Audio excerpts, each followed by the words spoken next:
bong bóngនេះគឺជារបៀបដុតពងទាដែលខ្លួនឯងនៅផ្ទះចឹងពេលខ្លះយើង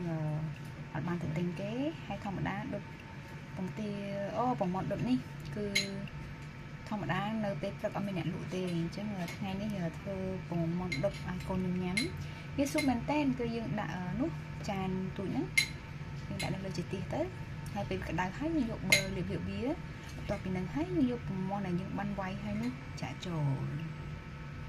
លកុំភ្លេចដាក់ម្សៅស៊ុបហ្នឹងណាដើម្បីមានរសជាតិឆ្ងាញ់